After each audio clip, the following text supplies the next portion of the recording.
नासिक में भाजपा कार्यालय में दिनकर पाटिल और उनके परिवार का आगमन हुआ। सूत्रों के अनुसार मनसे के वरिष्ठ नेता दिनकर पाटिल और उनका परिवार भाजपा कार्यालय पहुंचे। जानकारी के अनुसार वे थोड़े ही समय में भाजपा में शामिल होंगे। मनसे नेता का भाजपा में प्रवेश न केवल नासिक बल्कि राज्य की राजनीति में भी चर्चा का विषय बन गया है। दिनकर पाटिल के भाजपा में शामिल होने से नासिक की राजनीति में हलचल तेज होने की संभावना है। भाजपा कार्यालय में पहुंचते ही उन्होंने पार्टी नेतृत्व के साथ महत्वपूर्ण चर्चा की। पार्टी में शामिल होने के बाद राजनीतिक समीकरणों में बदलाव की उम्मीद है। नाही, मी कोणाशी बोललो नाही आणि मला त्यांच्या पक्षातला कोणाला परत घ्यायचं पण नाही, आम्ही बोलणार पण नाही, मी माझं काम करणार। बरं अण्णा, आज स्वप्न मी परत आहे, काय वाटतं? तिथं काम केलेले आनंदच वाटतो।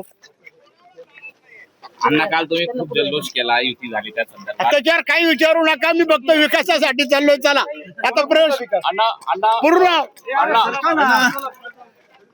भाजपमध्ये आलात परत?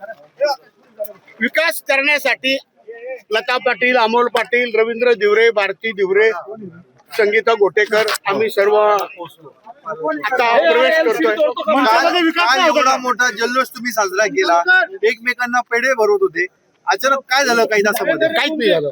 मग का बरं आला? सांगितलं ना विकास करायचा आहे म्हणून। पण मग तिकडे विकास नव्हता होत।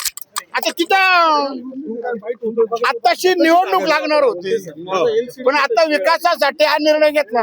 भाजपचा सुपडा साफ करू असं काल म्हणाले, आज भाजपमध्ये आपण आलात। आता निर्णय झालाय। आपण काल सुपडा साफ मी करू आणि काय बोललो काय राहिलो आता तो विषय घेऊ नका।